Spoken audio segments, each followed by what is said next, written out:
Hello નમસ્કાર વિદ્યાર્થી મિત્રો, વેદ ડિજિટલ એજ્યુકેશનમાં આપનું હાર્દિક સ્વાગત છે। આજે આપણે ધોરણ 9 વિષય સંસ્કૃતની અંદર વાર્ષિક પરીક્ષા 2025 નું 100% ટાઈપિંગ સાથે સંપૂર્ણ પેપરનું સોલ્યુશન જોવાના છીએ। તો ખાસ વિદ્યાર્થી મિત્રો, ચેનલમાં નવા હોય તો ચેનલ સબસ્ક્રાઇબ કરો, બાજુમાં આવેલા બેલ આઇકનને પ્રેસ કરો જેથી તમને અવનવા વિડીયોની માહિતી નોટિફિકેશન મળી શકે। વિડીયો લાઈક કરો અને હા, તમારા મિત્રો દોસ્તોને ચોક્કસથી શેર પણ કરશો। વાર્ષિક પરીક્ષા ધોરણ 9 સંસ્કૃત કુલ ગુણ 80 છે। તો વિદ્યાર્થી મિત્રો, નવા માળખા પ્રમાણે બરાબર નવી પેપર સ્ટાઇલ પ્રમાણે આપણું આ પેપર તૈયાર કરવામાં આવ્યું છે। વિભાગ એ આપેલ ગદ્ય ખંડનો અનુવાદ કરો કોઈ પણ એક, એટલે કે તમને બે આપવામાં આવેલા હશે, એમાંથી તમારે કોઈ પણ એક કરવાનો છે। તો મિત્રો, આપણે ડાયરેક્ટ અનુવાદ જોઈ લઈએ। ઈસુ ખ્રિસ્તની 5મી સદીમાં આ પરુ મૈત્રક રાજાઓનું પાટનગર હતું। મૈત્રકોની વ્યવસ્થા પ્રમાણે અધ્યયનની સમાપ્તિ પછી ચર્ચા સભામાં શાસ્ત્રાર્થ થતો। શાસ્ત્રાર્થમાં જુદા જુદા મતાંતરોનું ખંડન મનપૂર્વક ચિંતન થતું હતું। અનેક વિજેતાઓને રાજા ઉપહાર તરીકે ભૂમિ આપતા। બીજું છે, પછી સૂર્ય આથમવાની વેળાએ એક મોટી ગુફા જોઈને તેણે વિચાર્યું, ખરેખર આ ગુફામાં રાત્રે કોઈક પ્રાણી આવશે, આથી હું અહીં જ છુપાઈને રહું છું। એટલામાં ગુફાનો માલિક દધીપુચ્છ નામનો શિયાળ આવી પહોંચ્યો। ત્યારબાદ આવશે મિત્રો, નીચે આપેલા સંસ્કૃત પ્રશ્નોના ઉત્તરો વિકલ્પોમાંથી શોધીને તમારે લખવાના છે। શિશુ કશ્ય પ્રતીક્ષા કરોતિ મેઘસ્ય, ગાંધી મહોદયસ્ય કાર્યેણ કહ પ્રભાવિત પ્રસન્ન ચ આસિત સત્યદેવઃ, પાણિનીના રચિતસ્ય વ્યાકરણસ્ય કિમ નામ અષ્ટાધ્યાયી। ઘણા બધા 9મા વાળા જે વિદ્યાર્થી મિત્રો છે એની કમેન્ટો આવે છે કે સર અમારે અત્યારે ગણિત અને વિજ્ઞાન હજી જોવે છે, અમારે બીજા પેપર સોલ્વ કરવા છે, ધોરણ 10 નું સર હજી ગણિત વિજ્ઞાન અમને કંઈ સમજાતું નથી, બહુ અમને અઘરું લાગે છે એવું કહેતા હતા। તો વિદ્યાર્થી મિત્રો, બધા પ્રશ્નોનો જવાબ આપણી પાસે છે। ધોરણ 9ના પરિણામલક્ષી પ્રશ્નપત્રો સોલ્યુશન સાથે 25 થી પણ વધુ આપને મળી જશે। ધોરણ 9 ગણિત વિજ્ઞાનના તમારે જે વિડીયો લેક્ચર લેવાના છે એ અત્યારે પરીક્ષા દરમિયાન ઓફર છે, બરાબર, તમને નજીવી કિંમતે મળી જશે, સંપૂર્ણ અભ્યાસક્રમના છે। અને હા, આવનારું જે તમારું વર્ષ છે ધોરણ 10, તો એના 2025-26ના વિજ્ઞાનના સંપૂર્ણ અભ્યાસક્રમ મુજબ પાઠ 1 થી 13ના વિડીયો લેક્ચર મિત્રો આખું વર્ષ દરમિયાન તમને આ વિડીયો લેક્ચર જોવા મળશે। તમારે જ્યારે રિવિઝન કરવું ત્યારે કરી શકશો, જેટલી વાર જોવો એટલી વાર જોઈ શકશો। બહુ બધો આનો ફાયદા છે, બરાબર। ગણિત લેવું ગણિત, વિજ્ઞાન લેવું વિજ્ઞાન, બંને ભેગું લેવું ભેગું, પણ ટૂંક સમય માટે ઓફર છે। તો આ બધું આપણી વેદ ડિજિટલ એજ્યુકેશન નામની એપ્લિકેશનમાંથી મળી જશે। 3 થી 12 ધોરણના વિડીયો લેક્ચર, સ્વાધ્યાય અભ્યાસની સમજૂતીના વિડીયો, પરીક્ષા માટે ઉપયોગી પેપરો, એકમ કસોટી, સ્વાધ્યાય પોથી, પ્રોજેક્ટ બુક, આ બધું જ। ગેમ ડાઉનલોડ કરો, ત્યાં જઈને વેદ ડિજિટલ એજ્યુકેશન નામની એપ્લિકેશન ડાઉનલોડ કરો, ઓપન કરશો એટલે આ પેજ ખુલે, એમાં તમારા પોતાના મોબાઈલ નંબર નાખો, સાઇન ઓટીપી કરો, 4 આંકડાનો ઓટીપી નાખશો એટલે પેડ કોર્સમાં તમારા ધોરણમાં જઈ તમારે જે પેડ પ્લાન જોતો હોય તો મેળવી શકશો। એક્ઝામ પેપરમાં અત્યાર સુધી લેવાયેલી એકમ કસોટીના પેપરો, 3 થી 12માં 3 થી 12 ધોરણના વિડીયો, તમારું ધોરણ પસંદ કરી વિષય પ્રમાણે વિડીયો જોઈ શકશો પાઠ હોય। ઓકે, ચાલો આગળ વધીએ। નીચે આપેલા પ્રશ્નનો ઉત્તર માતૃભાષામાં લખો કોઈ પણ બે। કુલાચાર એટલે શું? તો મિત્રોનો જવાબ આપેલો છે। કબૂતરો કઈ રીતે ઝાડમાંથી મુક્ત થયા એનો બી જવાબ છે। કેવા માણસો નિરોગી રહે છે? ત્યાર પછી નીચે આપેલા વિષય ઉપર ટૂંક નોંધ લખો કોઈ પણ એક। કપોત રાજઃ ચિત્રગ્રીવ, કબૂતરોનો રાજા ચિત્રગ્રીવ, અથવા પંચતંત્રમ, જો નંબર સિરિયલ રહેશે, બરાબર, કન્ટિન્યુ નંબર રહેશે। નીચે આપેલો ગદ્યખંડ વાંચી પ્રશ્નોના ઉત્તર સંસ્કૃતમાં લખવાના છે। તો મિત્રો, આ ગદ્યખંડ તમારે વાંચવાનો, એના પરથી જે પ્રશ્ન પૂછ્યા છે કેટલા? 4, તો એનો તમારે સરસ મજાનો સંસ્કૃતમાં જવાબ આપવાનો છે।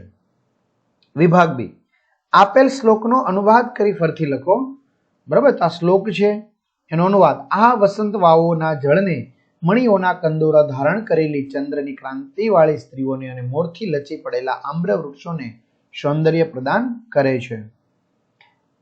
બીજા શ્લોકનું છે, બધી દિશાઓમાં તે દેવીની હજારો સંખ્યામાં તેઓ શોધતા હતા। મેં સંપાતિના કહેવાથી 100 યોજન સુધી ફેલાયેલા એવા વિશાળ સમુદ્રને પાર કરીને મેં તે વિશાળ આંખોવાળી સીતાને આમ વાણી બોલીને તે વાનર શ્રેષ્ઠ હનુમાન અટક્યા। વિકલ્પો ફરી પાછું, કસ્માત મિત્રાણી રિપવચ જાયન્તે વ્યવહારત મેઘ સમમ કિમ ન અસ્તિ તોયમ કંસમ કહ જદાન જંઘાન તો કૃષ્ણ. માતૃભાષામાં જવાબ લખો. અગ્નિથી કયું વ્રત લેવામાં આવ્યું છે? કાવ્યના આધારે વસંત ઋતુનું તમારે વર્ણન કરવાનું છે, કોઈ પણ 3. મહાભારતકારે શત્રુ અને મિત્ર થવાનું શું કારણ બતાવ્યું છે? મનુષ્ય બગલા અને કાગડા પાસેથી શું શીખવું જોઈએ? મિત્રો, આ પ્રશ્ન બહુ સમજવા જેવો છે જીવનમાં પણ. શ્લોક પૂર્તિ કરો. નમ સંભવાય શિવ તરાય ચ આત્મરક્ષણ તંત્રાણામ સ્વદોષજા નાસ્તિ મેઘ સમમ ધાન્ય સમમ પ્રિયમ. વિભાક્ષી આપેલ નાટ્યખંડનો માતૃભાષામાં અનુવાદ. જો આ નાટ્યખંડ છે એનો આ અનુવાદ છે. યુવક: વાહ, તમે સૂર્ય છો તો હું મહાપ્રભાવશાળી રાહુ છું. રાહુ તો સૂર્યને ગળી જાય છે. ભોજ: જરા ઊંચે સાધે. જો તમે રાહુ હો તો હું રાહુ રૂપે રહેલા તમને દાન આપીશ. દાન લેવાથી તમારો આ ગર્વ નિશ્ચિત રૂપે શાંત થશે. યુવક હસીને ચતુરાઈથી: જો તમે દાતા હો તો હું સંતુષ્ટ છું. તમારા દાનનો પ્રયત્ન નિષ્ફળ જશે. સર્વ રીતે નિર્લોભી હું તમારું દાન નહીં લઉં. અથવા તમે લખી શકશો સંન્યાસી: પુષ્કળ અંજવાળા વાળા દીવાની પાસે દ્વારપાળ: શું તું મને ઓળખે છે? દ્વારપાળ ચીવટથી જોઈને: અરે, ખરેખર આપ તો સ્વામી છો. શ્રીમાન, મને આપ માફ કરવાને યોગ્ય છો. સંન્યાસી તેની પીઠ પર હાથ મૂકીને: દ્વારપાળ, મેં તારી પરીક્ષા લીધી. તું યોગ્ય સ્થાન પર નિમાયેલો છે. લાંચ રૂશ્વત માટે લાલચુ ન હોય એવા તારા જેવાઓ સ્વામીના પુરસ્કારને પાત્ર બને છે. હું તારી ઈમાનદારીની સ્વામીની આગળ કહીશ. તે શ્રીમાન ક્યાં છે? અત્યારે તેઓ શ્રી શું કરે છે? ચલો, વાક્ય કોણ બોલે છે તમારે લખવાનું છે. નહીં નહીં મુચ્યાતમ ભવતુ નામ અગ્રે અગ્રે અભિમન્યુ સુખમ આસ્તે તે જનની. માતૃભાષામાં જવાબ લખવાનો છે. ધારાદેશની સી વિશેષતા હતી? શકારે શેનું ફળ ભોગવવાનું છે? રાત્રે મહારાજને મળવા કોણ કોણ જઈ શકે છે? ત્યાર પછી નીચે આપેલા વિષય પર ટૂંક નોંધ લખો. કોઈ પણ 2. ચારુદત્ત, નાયક ચારુદત્ત. સ્વામી ભક્ત દ્વારપાળ, નિષ્ઠાવાન દ્વારપાળ. ધનંજય એટલે કે અર્જુન. ચલો, કૌંસમાં આપેલા પદોનો ઉપયોગ કરીને કોઈ પણ 2 વાક્ય બનાવો. નૃપ યોકમ પશ્યતિ. દૌવારિક રાજપ્રાસાદમ પ્રવિશતિ. અસ્મદ અભિમન્યુ અસ્મિન યુદ્ધે અપરાજિત શ્યામ. વિભાગ ડી. નીચે આપેલા સંસ્કૃતનો સમાનાર્થી સૂર્ય, આદિત્ય, વિરુદ્ધાર્થી અત્ર, તત્ર. વર્તમાન કાળનું રૂપ લખવાનું છે ગચ્છતિ, એક અન્ય પુરુષ એકવચન. ભવિષ્યકાળ ઉત્તમ પુરુષ બહુવચન. આગમિષ્યામ. સ્મ પ્રયોગ ઉપયોગ કરવાનો છે. કૃષકઃ કાર્યમ કુર્વન્તિ સ્મ. પુલ્લિંગ શબ્દ મિત્રો ઓળખવાનો છે આમાંથી. સ્ત્રીલિંગ શબ્દ ઓળખવાનો છે આમાંથી. નપુંસકલિંગ શબ્દ પ્રહરણમ. દ્વિતીય એકવચન જન્મ અકારાંત પુલ્લિંગ દ્વિતીય એકવચનમ. ત્યાર પછી દ્વિતીય એકવચનમ રૂપમ રાત્રિમ. મમ સમીપમ અત્ર આગચ્છ. રેખાંકિત શબ્દનો કૃદંત પ્રકાર તમારે ઓળખવાનો છે. સંબંધક ભૂતકૃદંત દ્રષ્ટવા. ત્યાર પછી જાતઃ તો જાત સંબંધક ભૂતકૃદંત. સંધિ વિચ્છેદ કરો અત્ર એવ. જોડો ચાલય સંગ્રહમ. સમાસનો પ્રકાર અનભિજ્ઞ અંચ તત્પુરુષ સમાસ. વિભાગી કથાનું ક્રમ અનુસાર ગોઠવવાના છે તો બી ડી એ સી. ગદ્યખંડ વાંચીને ઉત્તર તમારે સંસ્કૃતમાં આપવાના છે. 4 પ્રશ્નોના એ આપેલા છે. યોગ્ય કર્તા કૃતિ જોડવાના છે. મહાકવિ કાલિદાસ ઋતુ સંહારમ, આચાર્ય ચરક ચરક સંહિતા, પંડિત વિષ્ણુ શર્મા પંચતંત્રમ.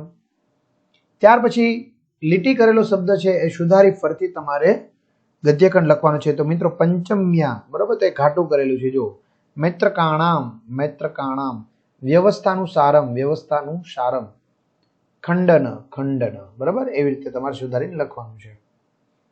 શ્લોકોનો માતૃભાષામાં અનુવાદ કરી અર્થ વિસ્તાર આપો. સોત્સાહના નાસ્ત્ય સાધ્યમ નરાણામ માર્ગરબ્ધા સર્વયંતા ફલંતી. યુદ્ધમ ચ પ્રાપ્તરુસ્થાનમ ભોજનમ સહ બંધુભી સ્ત્રિયા મા પદગતામ રક્ષેત ચતુ રિક્ષેત કુકુટાત. તો આ રીતે વિદ્યાર્થી મિત્રો સરસ મજાનું સોલ્યુશન અહીં પૂર્ણ થાય છે. તો ખાસ તમારા મિત્રો દોસ્તોને જાણ કરો અને ધોરણ 9 કે 10 જેમને વિદ્યાર્થી મિત્રોને ગણિત વિજ્ઞાનના વિડીયો લેક્ચર મેળવવા હોય તો વહેલી તકે મેળવી લેજો, જેમાં તમને બહુ બધો સારામાં સારો બેનિફિટ મળવાનો છે. બરાબર, તો બધાને સારા માર્ક્સ માટે વેટ ડિજિટલ તરફથી બધાને ઓલ ધ બેસ્ટ. અસ્તુ. જય હિન્દ, જય ભારત. અને હા, તમે જે પેપર મોકલવાના છો 9993, તમે પહેલા એક વાત સાંભળી લેજો આખી, 45645 આ વોટ્સએપ નંબર ઉપર તમે જે વ્યવસ્થિત પેપર ની પીડીએફ કે વગેરે રીતે મોકલશો, બરાબર, તો એ પેપર આપણે અહીંયા એક્ઝામ પેપરમાં ફ્રીમાં મૂકવાના છીએ. ફ્રીમાં હો, તમારા પેપર છે ને એટલે આપણે ફ્રીમાં છે. બરાબર, ખાલી એક મીડિયેટર છે, કોઈને ગુજરાતી લેવાઈ ગયું મૂકી દે, તો કોઈને સંસ્કૃત લેવાઈ ગયું મૂકી દે. બરાબર, તો બધાને ફાયદો થાય. તો બધાને ઓલ ધ બેસ્ટ. અસ્તુ.